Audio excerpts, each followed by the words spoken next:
People give up on themselves easily. The real challenge of growth takes courage. You have got to make a declaration that this is what you stand for. You're standing up for your dreams. You're standing up for peace of mind. Take full responsibility. Welcome to the Strategic Growth Experts Podcast, where business growth is our business. And I want to thank you for listening. Thank you for taking time out of your day. Make sure to check out our website, strategicgrowthexperts.com. Follow us on Facebook and subscribe to our YouTube channel for more tips on growing your business. The pitfalls and opportunity behind today's technology. You know, there's so much opportunity. I mean, it's mind-blowing. You look at how much opportunity you have to actually change your life with the tools that are available. Look how many tools are available now that people never have. So I think if you're really highly productive and you're someone who's out creating something, I think you're going to find that, people are becoming exceedingly busy because the productivity has gone up. So we can multitask more than we've ever been able to do. So we can talk to more people, we can communicate with more people, and I don't think the world has ever seen the level of interaction that we have. And at the same time, there's so much opportunity, and things are moving exponentially faster that it's becoming more and more difficult to capitalize on the technology because there's so many different directions to go. There's so many different, shiny objects, so many different opportunities. And at the same time, you have to be multifaceted. You have to be able to keep your eyes open for the opportunities, because the opportunities are everywhere. You have to be able to keep your eyes open and be able to identify opportunities and be able to jump into new opportunities, at the right time. Like, cryptocurrency is a big trend right now, and people are jumping in like crazy. And for the most part, anyone who's starting to invest now kind of missed the boat, but it's also still very new, and so there's also still a lot of opportunities. So depending on which currencies you're talking about. But so what's interesting is that there's so much time, there's so much happening in the span of a day now, because the world is hyper-connected.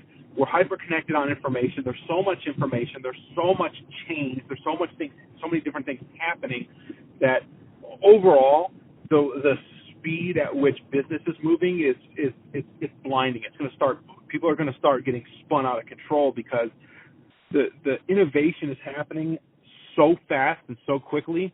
I mean, you got to be on board, and you got to take care of opportunities. You got to take advantage of opportunities while they're here, or you'll be left behind, because technology is opening up so many new opportunities. It's opening up so many avenues that we haven't seen before. And if you look at the transformation that's occurred in the world of business, and it primarily started with telecom and communication, and now there's the e-commerce revolution, and retail is a $27 trillion a year market, compared to telecom is about 1-point-some trillion, followed by some of the other industries which are smaller. So it's really difficult to assess the veracity or the scope of, the size of retail and how internet's going to change everything. And I think that there's an underlying investment too, that investment in infrastructure and shipping and logistics, where Tesla's going into automated electric semi-trucks.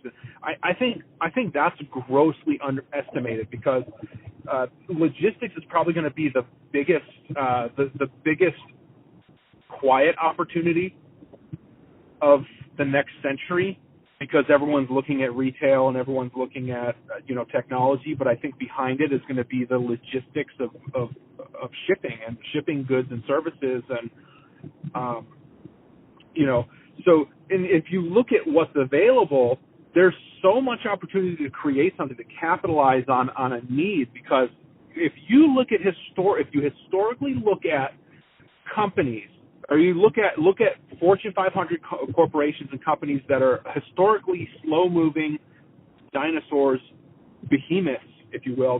Some of them are just behemoths, and they move very slowly in terms of technology, because they have a lot of change control processes, and they have a lot of requirements that cause change to be slow, and so they're slow to adapt to new technologies, just out of out of the sheer scale and scope of implementing implementing some of these changes. And so what you find is this ability to capitalize on opportunity through technology by looking at what's available, by looking at, where's the biggest disconnect. And this is exactly how cryptocurrency came to be. But I want you to think about the parallels between not just currency and banking, but all the other industries that exist out there. I think one specifically is going to be food service, and then the transformation that can occur. And some of these big old companies that are, trying to change and trying to adapt, they're so big that it's really hard for them to engage in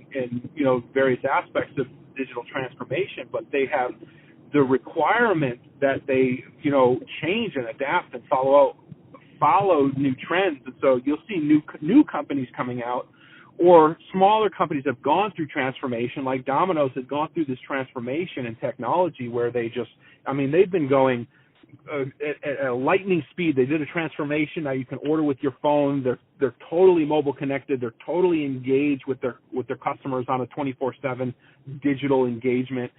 And you'll see a lot of newer companies popping up with this technology, using this technology to their advantage and developing with the kind of the centralized necessity of technology as a means for competing in this hyper speed world. So the economy or commerce has now evolved beyond the point of black and white, 9 to 5 business hours, and yet there's the core of a lot of these large companies are still operating out of this mentality. Even a lot of them are using offshoring and different types of techniques and actually functioning 24 hours, but still a lot of the times their services are based on, like, look at bank hours. Their services are based, 9 to 5. And you have, these interesting opportunities now to capitalize on the 24/7 economy. And soon it's going to almost be like the 60-second economy. That's my prediction for the next 100 years. Everything's going to move to the instantaneous 60-second, right now, immediate economy. And until someone develops time travel or teleportation, those are maybe next millennial opportunities, because how are you going to scale? If you look at the population, look at the size of commerce, look at the size of business, look at the impact of technology, how are you actually going to scale? How are you going to scale on a global perspective? How do you scale? And it's really, what's interesting is that you see a lot of open source technologies now opening up this opportunity where you can connect to data and different data points. You can connect to public data. You can connect to, paid data sources. You can access data. You can move data. You can transfer data. And so the opportunity to actually impact commerce is astronomical. It's actually mind-blowing. And so it's really important to understand where you fit in the new economy, because the new economy is so drastically different from the old economy, and there's so much opportunity, and there's so many, there's millionaires being made every day now. It's just the amount of wealth that's being created is astronomical, because business can function in a way where it has never, ever before in history been able to operate. And the ability to operate, dynamically, virtually, and hyper connected it's creating opportunities, and the people who are capitalizing it, and really the subset of tech that is actually going after all this opportunity, they're gonna pave the way. They're gonna open up a whole new economy. And I think cryptocurrency is just scratching the surface of how this transformation, how drastic this transformation is going to be. Because if you look at the adoption of cryptocurrency, if you look at the possibilities, what it creates for international transactions and reducing the speed of settling transactions, and it's just a perfect example of how technology is going to transform our world. Great, better, best, bad, or worse. It's going to have those impacts in a lot of different ways. Amazon's going to continue growing and swallowing up retail, but it's also going to open up opportunities for smaller, players to enter the game. And at the same time, it's going to create a very stark demand for low-wage jobs, because there's going to be a very big disparity, a very big gap between high-paying and low-paying jobs. That's going to be based on a lot of it's going to be surrounded by technology. I mean, technology is going to drive that change. It's going to drive that innovation, and it's ultimately going to drive the need. So it's going to drive the economy. So, and what's interesting is if you really think about how cryptocurrency has come to be, it's really going to be the engine of our economy, of the world economy. And if you think about it, there's really no other way. I mean, there's going to be high-paying jobs in other industries, but they're all going to be driven by technology. You're going to have healthcare, you're going to have media, you're going to have technology, you're going to have real estate, right? Those are the core. Those are really the core. And then, of course, food service, right? Food service and agriculture and logistics. I'd say if you look at those industries specifically that are either transforming now, or in the process of being transformed, or have the biggest opportunities in transformation, technologically speaking, then you're going to start to see that, the world as it existed before is completely gone. It doesn't exist. It's almost irrelevant. If you look at some of and that's not to say there's opportunities as well in like off the grid or green or sustainable or kind of like archaic type of machinery and processing, because there is going to be a bigger need for that as our economy drives pollution. I mean, there's going to be a great need for sustainable practices in all sorts of industries, and there's just an incredible good example of that would be like a small example like a mechanical.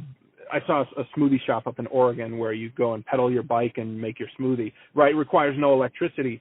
And that's just an example. But if you apply that to, what else can be done manually, I think there's also going to be a revolution in the off the grid or non-IoT type of products. But then at the same time, you may find that those types of products may have IoT or other types of technology embedded in it for analytics and purposes. And so you can actually see this massive growth of opportunity driven by technology, and your future depends on it. So if you're listening to this, that your future depends on this. The future of, your friends and family and relatives, it all depends on technology and your ability to work with technology. And, what's so fascinating is the ability that we all have to learn. So literally anyone can learn it. So there's a shortage in technical-minded people. So you can go online and you can learn, and you can actually get trained in various programming languages and various disciplines, but if you also take note of the opportunity that it has for business, and if you're an entrepreneur, if you have an entrepreneurial mindset, that's where the most opportunity is going to exist. It's going to exist in that realm, technology and business, and understanding the new economy. And so, friends, this is the future, and I urge you to really, look at what the opportunities are and constantly be aware, and constantly don't be too late to adopt to new trends. Don't be too late. Just because something is new and sometimes people are always crazy about the newest thing, the fastest thing, and that might not be you, but if you come across someone who's showing you something like that, you have to be open to hear it. You always got to keep an open mind. You have to always have a keen awareness on what else is out there, because things are going to be developed and things are moving forward technologically at such an incredible speed that we can't even conceive of what might come across, our way tomorrow. We may look at some technology that's, that'll completely revolutionize another industry. And if you don't have that awareness of the two different industries, you might not capitalize on that idea, right? So there's opportunities behind technology in all sorts of different arenas and all sorts of different industries, that if you're able to identify and stay aware of all these opportunities and really how technology integrates in commerce and business, you are going to have your mind's going to explode with ideas, because it's an endless sea of opportunity. And then you really need to figure out how you can capitalize on it. So you got to work with somebody who knows what to do, who knows how to capitalize on opportunities. And you got to start putting together your ideas and start drilling in and focusing on something. Like when you get that idea that's a click, you got to drill in and focus on it, because that's going to be it. That's going to be your ticket. And then you're probably, if you really are operating at as high of a level as most people want to operate as entrepreneurs, then you can end up being just an incredibly successful job creator. And that's what we're going to really need in the future, is kind of a revolution for jobs, because the traditional jobs are dying. So we're going to need hybrid jobs of functional type opportunities with, some sort of technical or technical integration. And then it's just going to create an endless stream of opportunities. So if you listen to this, drop a comment, wherever you're hearing this, wherever you're engaging with this material, drop a comment, get in touch with me, let me know your thoughts, throw your ideas out there. And, I look forward to hearing back from you and working with you if, say you got a great idea. Otherwise, I love to hear about people's successes and connect with people who are doing things that are new, unique, and exciting. So don't hesitate to reach out. Thanks so much for listening. I really appreciate being able to share this with you. I hope it was valuable. And again, visit me, strategicgrowthexperts.com, and thank you so much.